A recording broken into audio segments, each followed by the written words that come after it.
Bonjour,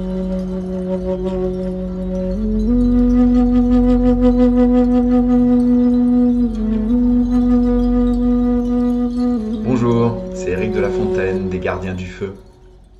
On m'a posé beaucoup de questions suite au film Un monde plus grand, le film sur l'initiation de Corinne Sombra en Mongolie. Il y a beaucoup de gens qui m'ont envoyé des messages pour me demander comment est-ce qu'on sait qu'on est chaman, comment est-ce qu'on devient chaman, qu'est-ce qu'un chaman exactement. Eh bien, un chaman en fait est choisi par le monde des esprits. Ce n'est pas la personne qui choisit d'être chaman.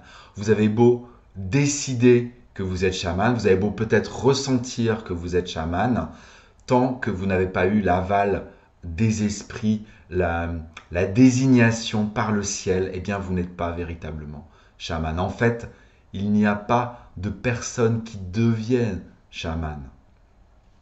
Vous êtes chaman ou vous ne l'êtes pas. C'est bien ce qu'on voit dans le film. En fait, le tambour, la sonorité du tambour, la vitesse de frappe du tambour, sûrement le lieu aussi, fait que l'état intérieur de chaman de Corinne se révèle, se manifeste.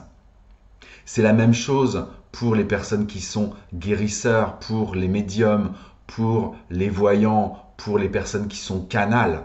À un moment dans leur vie, il y a quelque chose qui fait que un événement, une émotion, un déclencheur qui fait que cet état qui a toujours été là en fait, au moins depuis la naissance, eh bien, se révèle, se manifeste au grand jour.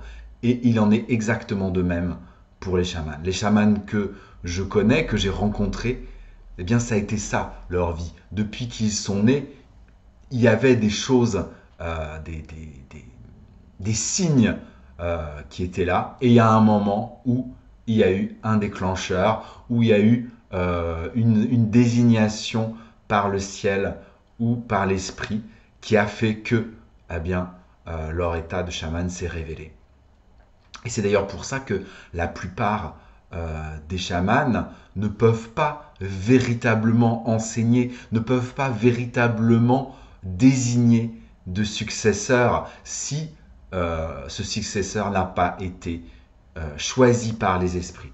Après, il peut y avoir effectivement une formation, c'est-à-dire l'apprenti chaman, celui qui est déjà chaman à l'intérieur, peut être formé. C'est ce qu'on voit dans le film Un monde plus grand. Corinne retourne auprès de cette chamane mongole pour être formée, pour prendre confiance en elle et pour apprendre à utiliser les outils du chamanisme. Mais en fait, elle ne devient pas chamane, elle l'est déjà.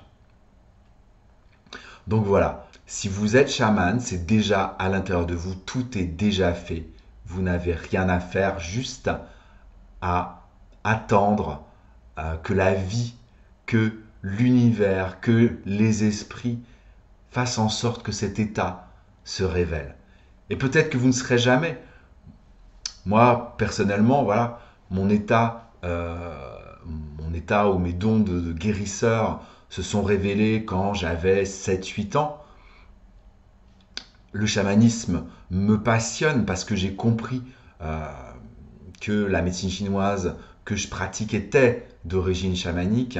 Et puis par la suite, j'ai rencontré de nombreux chamans. Donc ça me passionne. J'adorerais être chaman. C'est bien pour ça que j'utilise les outils chamaniques, les techniques de soins chamaniques, mais je ne suis pas chaman. Ça n'a pas été validé par les esprits, même si voilà, les esprits m'encouragent à continuer ce que je fais, à former, à soigner, mais je ne suis pas chaman. Je suis ce que